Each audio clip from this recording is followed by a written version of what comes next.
धन्यवाद संचालक महोदय।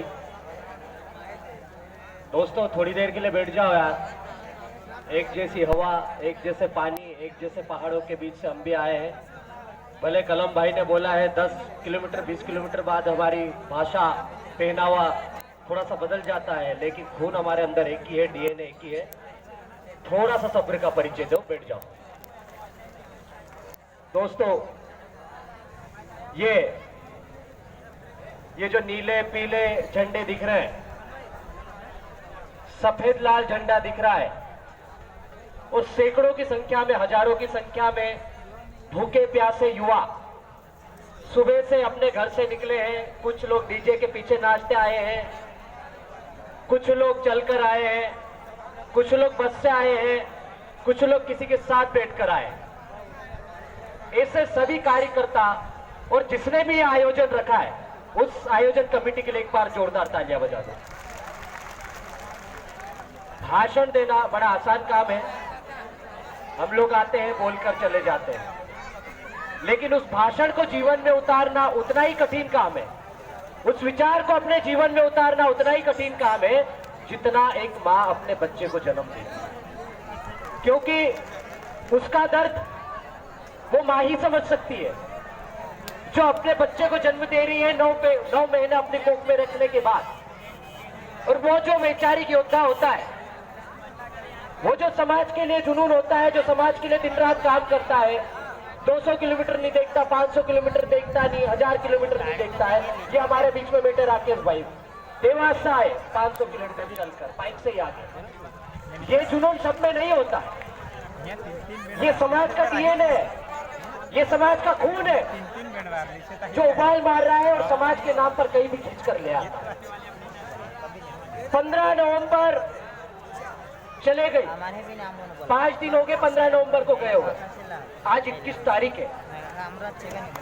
हमारे लिए ये साप्ताहिक कार्यक्रम नहीं है, 15 दिन का कार्यक्रम। हम लोग 12 तारीख से चल रहे हैं ये बिरसा मुंडा की जयंती मनाने। आज 21 तारीख हो गई, आज 9वां दिन है।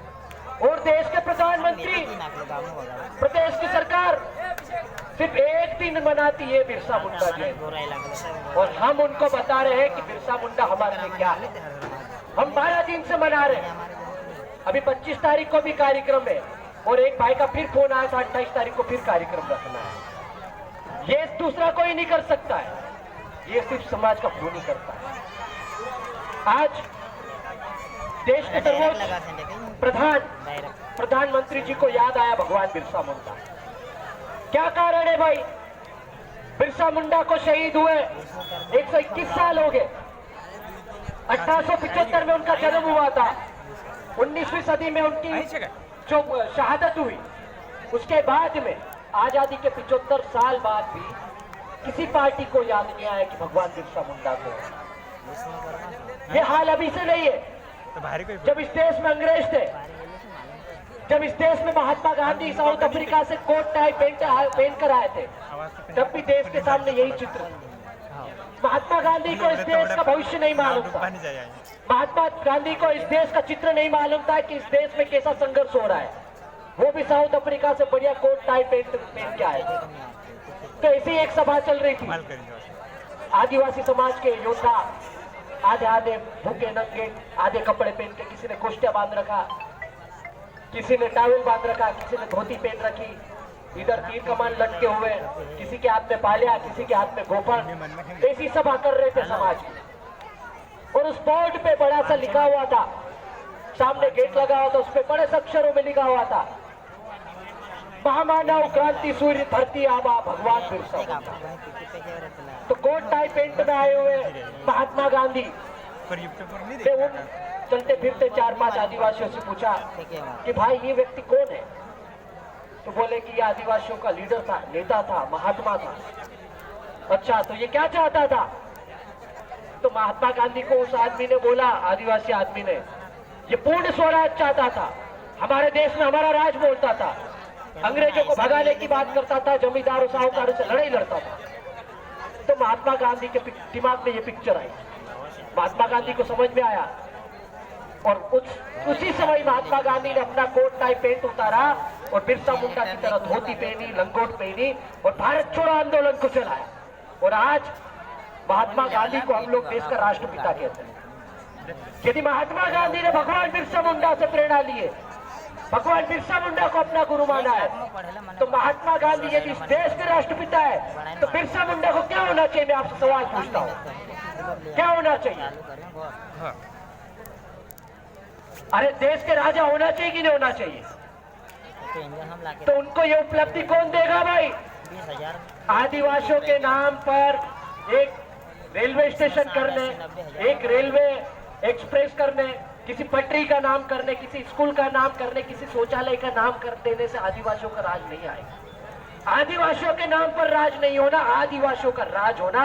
जो दादा बोल रहे थे कि 1935 का जो इंडिपेंडेंस एक्ट है वो आज के भारत के संविधान का मूल आधार है। उसी से भारत का संविधान निर्माण हुआ है। और जिस 5वीं अनुसूची की बात कर रहे हो आप, 1900 हम लोग इतिहास में क्या पढ़ रहे हैं? 1857 की क्रांति को पढ़ रहे हैं। लेकिन आपको ये नहीं बताया जाता है कि 1600 से हमारा आदिवासी समाज जब से लड़ाई लड़ रहा है। आदिवासियों ने इस जमीन के लिए सर कटा दिया और जिनने अंगूठा नहीं कटाया, जिनने नाखून नहीं कटाया, उनके नाम पर स्वतंत्रता संग्राम सेनानियों के सर्टिफिकेट बांटे गए हैं। उनकी मूर्तियां, और हम लोग मूर्ति लगाते हैं तो हमको परमिशन नहीं मिलती। अभी बताया जा रहा था कि 5 सेमल में कुछ टुच्चे लोग, कुछ बाहरी लोग, कुछ आवारा बदमाश लोग, वो लोग जिनको हमने यहाँ पर हमारी जमीन पर पनाह दी, जिनको हमने शरण दी है, ये 5वीं अनुसूचित क्षेत्र है। यहाँ की एक एक इंच जमीन हमारे ख्वाजा नायक, भीमा नायक, रुमाले नायक की देन है। बिरसा मुंडा का संघर्ष है। टंट्या भील का कर्मभूमि ये कार्य क्षेत्र है। हम लोगों ने उनको जमीन दी। ये सब बाहर के लोग आए होंगे, इनका डीएनए टेस्ट कराओ, अभी पता चल जाएगा। लेकिन यही लोग हमारे भाई के साथ में मारपीट करते हैं और इनके साथ हमारा ही अपना आदिवासी खून जाता है। हमारा ही भाई इनके पास जाके हमारे आदिवासी अधिकारी कर्मचारियों का ट्रांसफर करवाता है। आज इंदौर संभाग के हर आदिवासी क्षेत्र में देख लो, जितने भी अधिकारी कर्मचारी सबके तबादले खूब बंद कर दिए गए हैं। हमारी स्कूलें खाली पड़ी, बच्चों को भोजन नहीं मिल रहा है, स्कूल ड्रेस नहीं मिल रही है, स्टेशनरी नहीं मिल रही है, उनको किताबें नहीं मिल रही है, कापियां नहीं मिल रही है। 2 साल से लॉकडाउन में स्कूलें बंद थी। 29 करोड़ हमारे बालक बालिकाएं इस पढ़ाई से वंचित हो गए।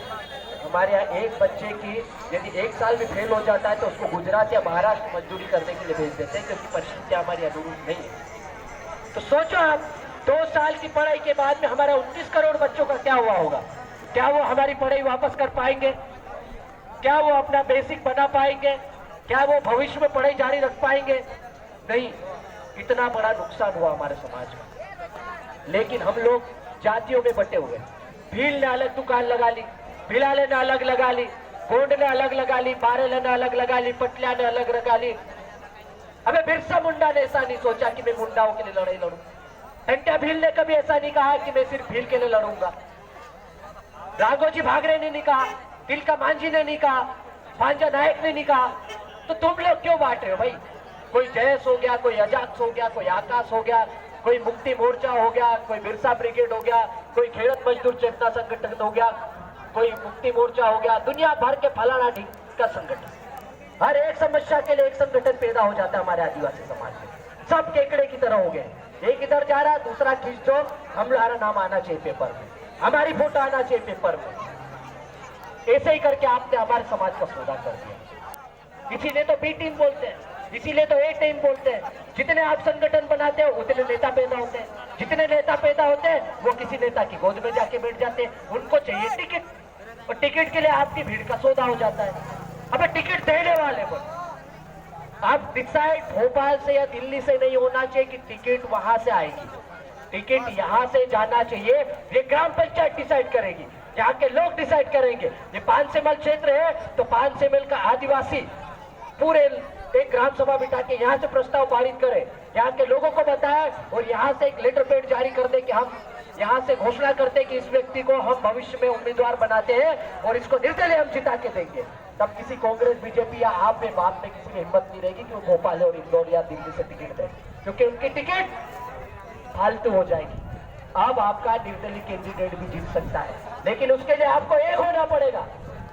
आपके मिशन का सौदा भोपाल में बैठे हुए नहीं होना चाहिए, उसके लिए आपको वैचारिक रूप से मजबूत होना पड़ेगा। लेकिन ऐसा हम नहीं कर पाते, हम लोग अंधभक्त बन जाते हैं। जिस तरह से आप दूसरे संगठन को गालियां देते हैं, उसी तरह से हमारे बीच में भी चीज हो गई है। कोई नीतीश अलावा का अंधभक्त बन गया, कोई महेंद्र भाई का अंधभक्त बन गया, कोई लोकेश भाई का बन गया, कोई विक्रम दादा का बन गया, कोई हीरा अलावा का बन गया। कोई भी एक दूसरे के खिलाफ सुनना नहीं चाहता, कोई भी सच सुनना नहीं चाहता। वो सच हमेशा कड़वा होता है। दूसरों के कहने पर अपने रास्ते मत बदलो दोस्तों, क्योंकि कुत्तों के गर्राने से शेर अपने रास्ते नहीं बदला करते, शेर अपना रास्ता स्वयं चुनता है। और आप जितने भी यहाँ पर लोग बैठे हो, सब आदिवासी शेर हो। और ये शहरी क्षेत्र नहीं है, ये आदिवासी क्षेत्र है। यहाँ पर सिर्फ ट्राइबल रहेगा और टाइगर रहेगा, दूसरा आंडू पांडू आदमी आके राज नहीं कर सकता। कह दो इन गद्दारों से, कह दो इन पहाड़ी लोगों से, जो भी आके हमारे बहन बेटियों को धमकाता है, जो भी हमारे युवा साथियों के ऊपर एफआईआर करवा रहे, झूठे एफआईआर करके उनको 151 अंदर करवा रहे हैं। कह दो उन लोगों को जो हमारे अधिकारी कर्मचारियों को षड्यंत्र पूर्वक स्कूल खाली करने के बाद भी बाहर ट्रांसफर करके भेज रहा है। अब आदिवासी समाज डरने वाला नहीं है। ये बिरसा मुंडा का खून है, पेंटा भील का खून है। हम लोग देख रहे कि नहीं भूखे प्यासे, पेंटा भील भी ऐसे ही था, दुबला पतला आदमी। हम लोग सुबह से निकलते हैं, अभी 15 दिन से ऐसे ही घूम रहे हैं। महेंद्र भाई हो रहा है, बड़ी मुश्किल से 2-2, 3-3 घंटे ही नींद मिली थी बीच में। तो अभी 2 दिन से आराम से, आज बड़े आराम से आए। और पहली बार ऐसा लगा कि हम कार्यक्रम में सबसे पहले पहुंच गए। पिछले आधे घंटे हम लोग जाके उधर से बैठ के वापस आ गए। तो ये लड़ने वाला खून है, ये खाने को नहीं देखता, ये पीने को नहीं देखता, ये कितने दूरी है वो नहीं देखता।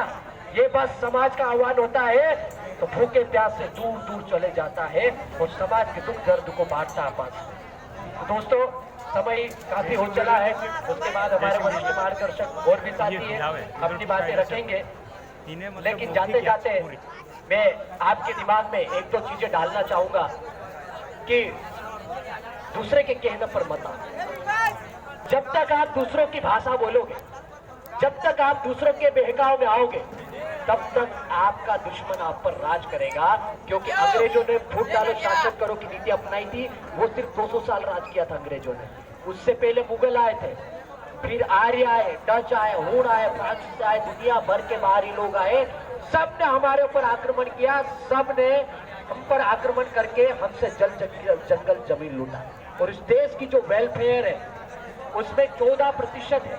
14% जो खनिज संपदा है उसमें से 9% आदिवासियों के पास है। और उस आदिवासी के पास में जंगल जमीन है, और इस जमीन के नीचे जो अपार खनिज संपदा है उस पर नजर टिकी है आपके दुश्मनों की। और दुश्मनों को मजबूत होने के लिए एक बने, दुश्मनों को मजबूत मत होने दो, एकता बनाए रखो, साथ में रहो। संगठन कोई सा भी हो, जाति कोई सी भी हो, धर्म कोई सा भी हो, हमको सामाजिक मुद्दों पर, आदिवासी के नाम पर हमेशा एकजुट बनकर आना है और साथ में रहना है। हमेशा मुट्ठी बांध कर रखो। आपने सबने देखा है, अभी छोटी दीपावली हो गई क्या? छोटी दीपावली हो गई। 14 के दिन सुबह सुबह क्या किया?